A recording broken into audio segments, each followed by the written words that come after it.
what's up? Cameron Steele here inside the Baja HQ, and we're bringing you the BF Goodrich 50 Best of Baja right now.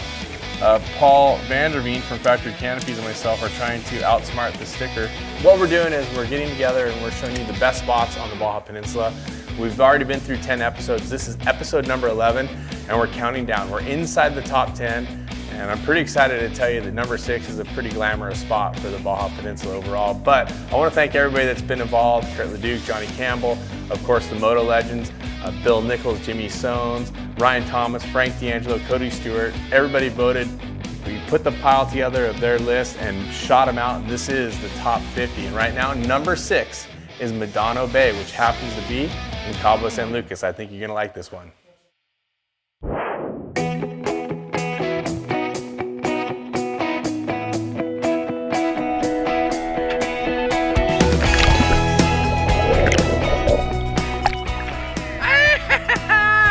Welcome to Cabo, people! Cabo is such a great vacation destination because, you know, we can hop on a plane in San Diego, be there in a couple hours.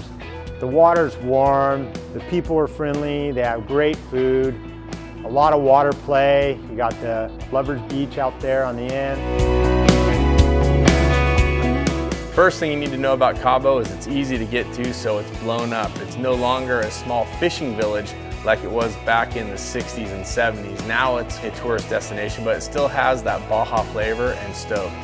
For me, I love when we ride our dirt bikes into the office on Rip to Cabo. It's a tradition we've been doing for 12 years now. And when we get down there, the hospitality the people at the office share with us is just absolutely brilliant. We have a tradition of jumping in Medano Bay in our gear still. And for me, it's like a cleansing of the soul after just a beautiful trip down the peninsula. But again, it's just one of those places that if you haven't been there, it's a lot of fun to go check out. And if you've been there a bunch of times, it's still a lot of fun.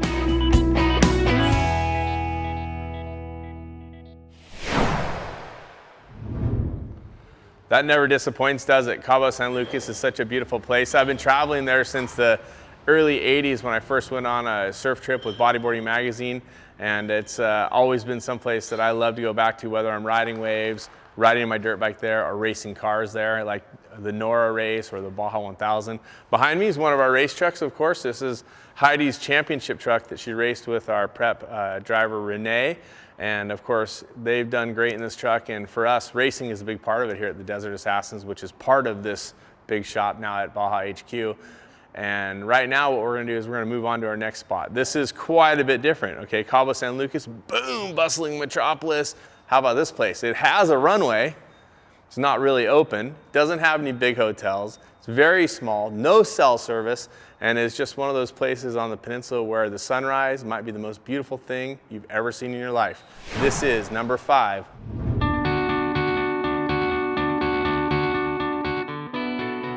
Bahia de Los Angeles is a great little nugget just located on the Sea of Cortez. It's about a third of the way down the peninsula, and it features one of those epic sunrises. The sunrise coming up over the LaGuardia Island just outside of the bay, and of course the anchor of the town really is Costa Del Sol, is a hotel that we stay at all the time, and we love Victoria there. What a friendly atmosphere. People are just so awesome, and of course all the places in Bay of LA feature the same style of person, but the whole bay is epic. For me, my favorite part is the north end. We recently visited that on Trail of Missions. We were able to share with all of our friends, not only swimming in the epic water, but we got to swim with whale sharks that came swimming right by us. Talk about feeling like the Lord had just sent you a gift. Having the whale sharks come by and having people just be able to swim next to them was pretty magical. You know, I've definitely been a big fan of Bay of LA, and it was really from the first time in the early 90s being down here pre-running and happened to wake up early. You know, saw the sun come up and the blue color that this ocean had in this bay. So Bay of LA is definitely one of my favorite spots.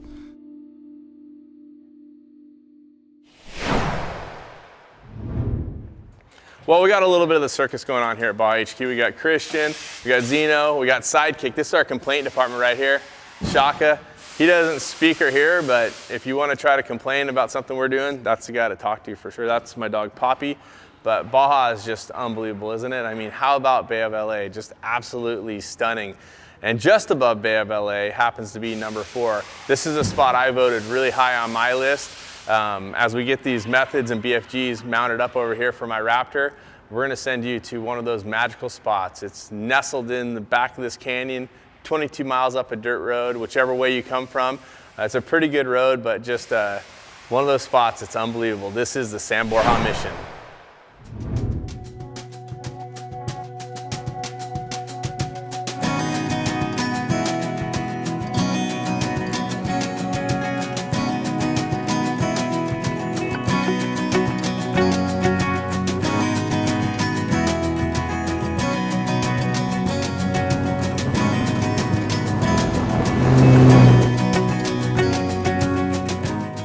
Welcome friends to Baja, California. We've arrived at one of my favorite missions on the peninsula. This is San Borja, and this valley feels so magical when you come into it. If you look around, there's just giant sheer cliffs all around. You can't believe that this is where they settled, but this is the spot of the 16th mission. Right behind me are the adobe walls that were created early by the Jesuits and then run by the Franciscans. And if you take a look through the portal there, through the hole in time, you can see the stone church that was created in the early 1800s by the Dominicans.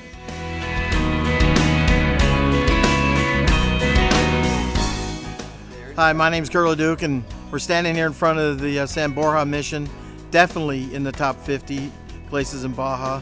I mean, it was a lot of work. The rocks came from the top of the bluffs, and if you look at the blocks at the bottom of the church, they started with big blocks. As they worked up through the centuries, the blocks got smaller, but the church got bigger. For the locals and for the missionaries that came here was to build something that would last for millennium, and here it is. Been here before, but you see different stuff every time you come here, and it's always amazing. You look at what's here, and on the one hand, the workmanship is really rough, but on the other hand, it was done 400 years ago, and they had nothing. There were no tools, really, no levels, no tape measures. It was just hard manual labor.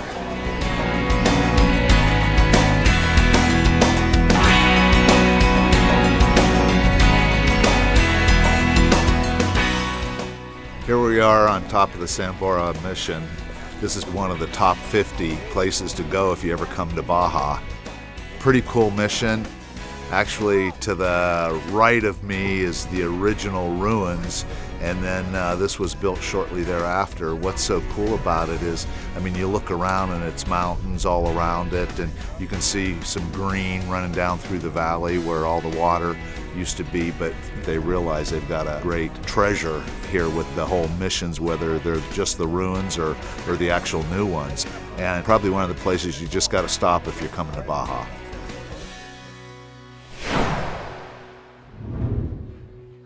Of course, rocking the 16X on the moto because that's the way we do it. This is one of our Hondas that we ride on our trips, and I hope you love that stop at San Borja. I mean, this episode number 11 has some pretty great stuff. Obviously, we're counting down. You know, now we're gonna get down to number 3. Our last episode, number 12, will only have 2 locations in it.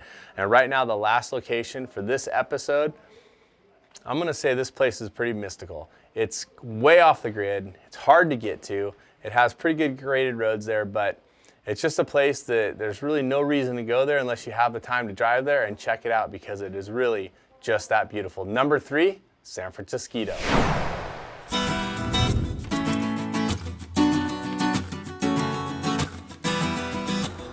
One of the really unique things about San Francisquito is it's really a remote area. It has a beautiful beach. There used to be an airstrip there and a restaurant, but it's kind of been abandoned, and it's one of those places and has a lot of mystery to it.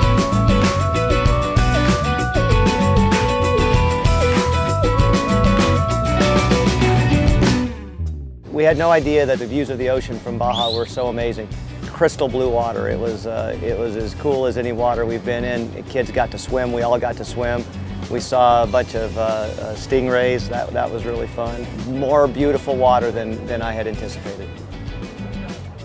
We've made a few stops recently at San Francisquito. We've brought the bikes on Rip to Cabo and the trucks and trail missions, and anytime we get a chance to go out to San Francisquito, we definitely go for it because it's just desolate. There's not a lot out there, but overall, the beaches haven't lost their luster. It's just kind of become a little bit more quiet. It's still a little vast and empty in here, but it's like the Baja Peninsula, vast and open, and we love sharing that, and I hope you guys have enjoyed it. You gotta love that last spot, San Francisquito, and hey, number 11 is wrapping up. That means only one episode to go, and the number 1 spot, I actually voted for number 1, so that's pretty cool. A lot of people did. I'd like to see your comments. Go ahead and post them. Let's talk about what you think the top 2 places are and why they might be your pick. Share it, have some fun. Let's make the Stoke come alive, because hey, that's what Baja is all about. I'm Cameron Steele saying see you later from the BF Goodrich 50 Best of Baja. I want to thank everybody that's made this come to life, because hey, this has been a lot of fun to do. Only one thing left to do, and that's episode number 12.